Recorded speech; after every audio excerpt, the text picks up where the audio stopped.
வணக்க மக்களே, நாம இந்த ஆரோக்கியமான பதிவில் நம்மளுடைய இதயம் ஆரோக்கியமாக இருக்கிறதுக்கு என்னென்ன மாதிரியான ஆரோக்கியமான உணவுகளை நம்ம எடுத்துக்கொள்ள வேண்டும் அப்படின்றத பற்றி பார்க்க போகிறோம். நம்முடைய உடலில் இதயம் மிக முக்கியமான உடல் உறுப்பாக இருக்குது. நம்மளுடைய உடலில் இருக்கக்கூடிய ரத்தத்தை எல்லா உறுப்புகளுக்கும் பாய்ச்சுவதற்கு முன்னாடி ரத்தத்தை சுத்திகரிப்பு செய்கிறது நம்மளுடைய இதயம் தான்.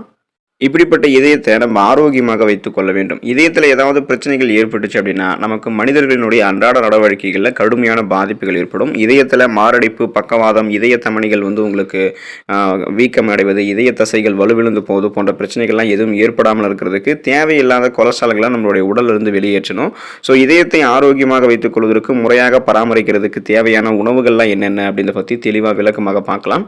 அதை பற்றி பார்க்குறதுக்கு முன்னாடி இந்த வீடியோக்கு மட்டும் ஒரு லைக் கொடுத்துட்டு தகவலை உங்களுக்கு தெரிஞ்சவங்களுக்கும் ஷேர் பண்ணிடுங்க. ஏன்னா இது அவங்களுக்கும் பயனுள்ளதாக இருக்கக்கூடிய ஒரு ஆரோக்கியமான பதிவு தான். இது போன்ற அப்டேட்ஸ்கள் நீங்கள் தொடர்ந்து பார்க்குறதுக்கு நம்மளுடைய ஹெல்த் நியூஸ் தமிழ் சேனலை மறக்காமல் சப்ஸ்கிரைப் பண்ணி வச்சுக்கோங்க. பக்கத்தில் இருக்கக்கூடிய பெல் பட்டனையும் கிளிக் பண்ணி ஆல் அப்படின்ற ஆப்ஷனையும் செட் பண்ணி வச்சுக்கிட்டீங்க அப்படின்னா நான் போடக்கூடிய எல்லா அப்டேட்ஸும் உங்களுக்கு நோட்டிஃபிகேஷன் அடிக்கடி சேரும்.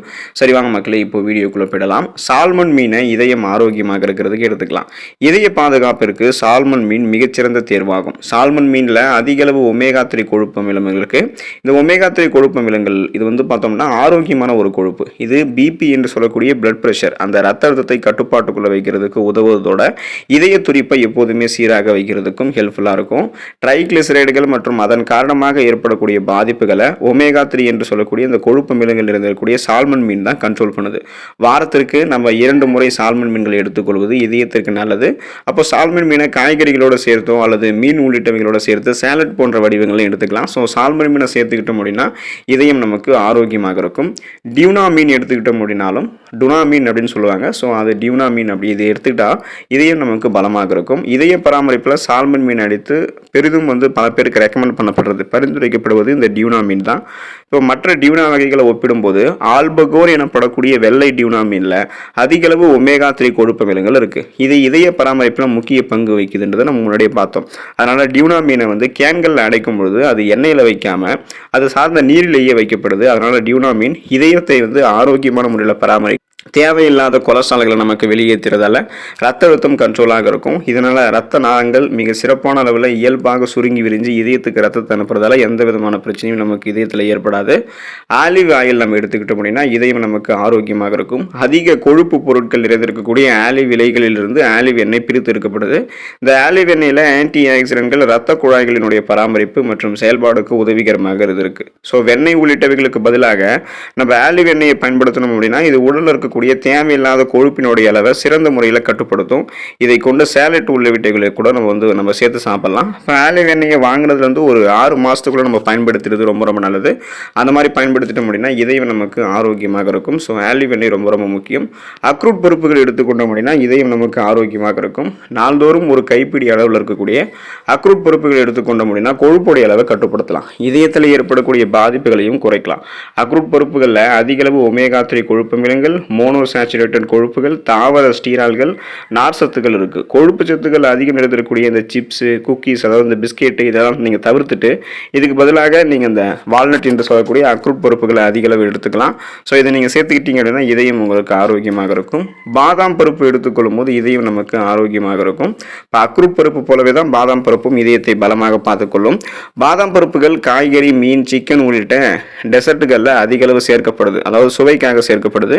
இது தாவரங்களினுடைய ஸ்டீரால்கள், நார் சத்து இதெல்லாமே கொண்டு இருக்கிறதால இதயத்திற்கு ஆரோக்கியமான கொழுப்பை அதிக அளவில் கொடுக்கும். இந்த பாதாம் பருப்பு ஆரோக்கியமான கொழுப்பு மட்டும் கொடுக்கறதோடு இல்லாமல் நமக்கு உடலில் தீங்கிருக்கக்கூடிய இதயத்திற்கு தீங்கி விளைவிக்கக்கூடிய கெட்ட கொழுப்புகளையும் பாதாம் உடல்ல இருந்து வெளியேற்றிடும். அப்போ நாள் ஒன்றுக்கு ஒரு கைப்பிடி அளவு பாதாமோ அல்லது 5லிருந்து 10 பாதாமோ அல்லது உங்களுக்கு போதுமான அளவுக்கு பாதாம் பருப்புகள் எடுத்துக்கொள்ளும் போது தேவையான கொழுப்புகள் மட்டுமே இதயத்தை ஆரோக்கியமாக வைத்துக் கொள்வதற்கு உங்களுக்கு இருக்கும். அதே போல தேவையில்லாத கொழுப்புகள்லாம் உங்களுடைய உடல் இருந்து அகற்றப்படும். ஸோ அதுக்கு நீங்கள் பாதாம் பருப்பு எடுத்துக்கொள்ளலாம். இனிப்பு உருளைக்கிழங்கு, அதாவது சர்க்கரை வெள்ளைக்கிழங்கு எடுத்துக்கிட்டோம் அப்படின்னா நமக்கு இதயம் ஆரோக்கியமாக இருக்கும். மற்ற உருளைக்கிழங்கு ஒப்பிடும்போது இந்த இனிப்பு நிறைந்திருக்கக்கூடிய சர்க்கரை வெள்ளைக்கிழங்குல குறைந்த கிளைசமிக் குறியீடு இருக்குது. ஸோ அதனால் இதன் காரணமாக இது ரத்தத்தில் சர்க்கரையினுடைய அளவை அதிகரிக்க விடாது.